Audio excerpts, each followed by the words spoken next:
malinaw lang, no? So itong XX Lovers pala, ay hindi naman siya Star Cinema produced, tama. Pero nagkaroon ng konting malingat-ngat kamakailan lang dahil nga parang nagkaroon ng issue na napaboran kayong dalawa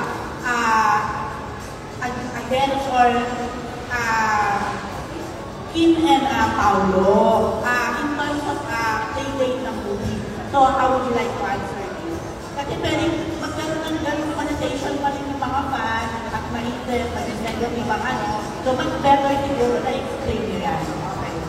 I think yun nga na sabi ko na rin na hindi ito Star Cinema produced film. So hindi, walang connection dun sa film o dun sa playdate. Parang kami, dinasala namin na sana may palabas kami this year. This year? Wala kami playdate talaga dahil dapat kasi gusto supposedly namin December mag-film fest. Kaya lang hindi namin natapos yung pelikula.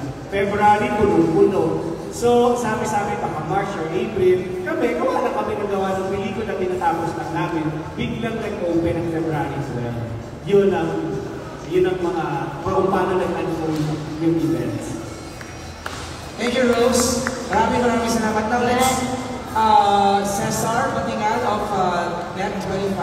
Cesar, are you here? Wala si Cesar. Okay. Romel Gonzalez. Romel from PEP and Police Files tonight. Hello, and I'm Mark. Ang question ko, assist sila, ano ang initial reaction nyo sa first time nalaman nyo na gagawa kayong dalawang pelikula? Nag-usap tayo, di ba? Parang minsan nagtatanungan kami, ano gawa tayo movie, pero ano nga bang reaction ko? Parang kilala naman natin mo. Yung comeback, kung nga sabi namin kanina, gustong-gusto namin ulit. Kaming dalawa yung, kailan kaya, ano kayang pelikula? Tapos may mag-over, tapos hindi matutuloy kasi may mga schedule problems. Itong kila Tonyan na pelikula na 2018 pa natin pinaplano, nag-meeting na kami, nag-evolve na siya, nag-evolve. Nandun yung willingness namin talaga gumawa ng pelikula. Tamang material lang talaga at tamang panahon. Kaya itong nangyari ngayon, parang nag-align lang talaga yung universe na pati playdate na hindi namin inaasahan. Never namin na isip na saktong Valentine's kami mapapalabas. At binigay ng Diyos sa amin. I think yun yung magandang kasabihan na you just have to prepare yourself for the opportunity when it comes. So yun lang yung nangyari sa amin lahat. Trabaho lang kami ng trabaho at nag-landing lang yung mga tamang elemento kaya nandito kami sa harapan namin. Ako feeling ko parang nasagutin yung prayers ko dahil sabi ko magagawa ako ng movie ulit na may nakatrabaho ako dati. Siyempre gusto ko si Marvin kasi alam mo yung tandem namin, alam mo yung kung paano namin lalo rin yung mga eksena, di ba? Pero parang hindi pa ako sure dati ano nga kaya ang storya na suswak sa akin sa ngayon na makikita pa rin nila na doon pa ito pagkatabaw talaga, iba talaga sila. Parang gano'n. And yun yung nangyari ngayon. So, yun ang nasulat at nagawa ng Project 8. Yeah. Tama siya, andun yung piling, andun yung tama, pero may lalim. So, matatawa kayo, makikinig kayo, sa dami ng matutunan at realization sa inyo. So, answered prayer ka na to? Yes. Dream project na tawag namin lahat dito. Dream come true ito. Diba? Yung GC namin pangalan, Dream Project. Anyways, congratulations. Thank you. Thank you, Romel. Pasa mo na kay Kate Alahar of Random Republica. Kate? Hi, thank you, MJ. My question is for Direct JP. Na-mention mo kanina na pinapanood mo na sila before. And matagal din sila hindi nagkasama on screen. So, kumusta sila sa set and sa performance? Kapag meron nakaka-work na actors na mas matagal na sa akin sa industry, ano talaga yung tamay. Parang, syempre, pagbuhan ka, mas bata ka, ganyan. Pero never ko yun na-feel sa mga nakatrabaho ko, lalo na kina Marvin and Janina. Sobrang dali nilang i-direct. Parang meron akong, may mga ipapagawa ko sa kanila, tapos, yung gagawin nila, mas higit pa doon sa ina-expect ko. So, sobrang ang saya nilang makatrabaho. Like, may isang eksena, I think yung parang tatanungin siya si Seth, tatanungin si Joy, parang, nagsiselos ka ba? Tapos parang sabi ko kay Miss Jolens, parang taasan yung parang taasan yung sagot. Oo. Tapos yung binigay niya, hindi pa dun sa, mas mataas pa dun sa ina-expect kong mataas. So, gano'n, sobrang saya nilang katrabaho. Parang yung material, parang blank canvas, kumbaga, parang gano'n. So, Thank you, Kate. Pasok mo sa likod mo na. Si Bix Buzz, tapos after ni Bix, si Nikki Wang. Go, Bix! Hi, hello, congratulations. Bali ang tanong ko, para kala Marvel and Julina, paano kayo na babatay kapag nagkakaroon ng tapuan at sino yung unang humihingi ng sorry?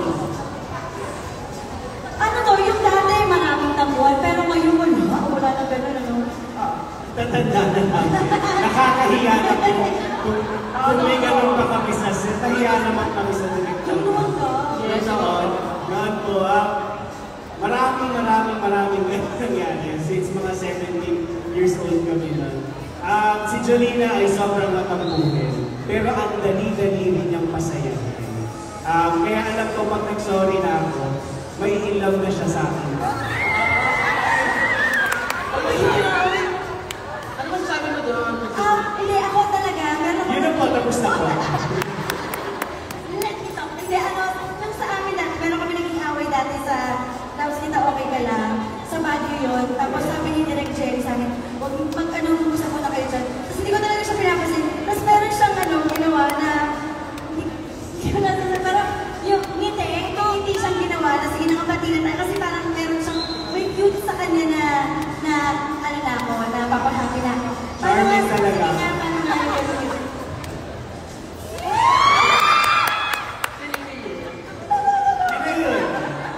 Ang mura, di ba? Hindi kailangan ng flowers and chocolates. Ang sarap patawanin ni Joji. Thank you, Bix. Maraming salamat. Let's go to Nikki Wang. Nikki Wang of the Manila Standard. Thank you.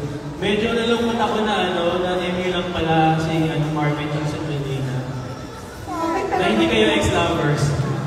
But anyway, I wanted to know, kasi diba ang last project nyo na movie ay Italy, tama? And then last na TV is Flor de Liza. Yung showcase po. Yeah. Pero throughout the years na hindi kayo magkasama, how were you able to keep the connection? Ako, minsan text, kamusta, or matagal din na parang walang kwentuhan, tapos one time. Dinitip ko siya. Noon lang, di pa tayo.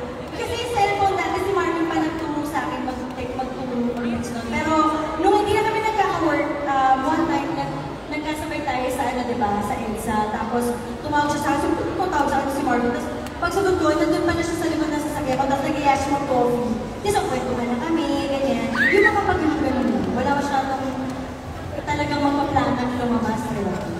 Dahil wala ka mong matinding pinagawayan. Malaya kami nakakapag-message at nakakapag-tawagan. Nag-evolve yung friendship namin in the years. At ang sarap na ngayon, umabot sa point na parang napaka-open na namin sa isa't isa, mas malalim na yung friendship namin. Nagkataon naman na may pelikula ganito. Parang lahat lang talaga nag-align. So, hindi naging mahirap yung pagtatrabaho namin ulit. Kasi hindi kami naging strangers sa isa't isa. Alright. Thank you, Nikki. Let's pass the mic to John Milo. John Milo Severo from PhilippineStar.com. Wala na? Wala na ba sa siya? Nakita ko siya.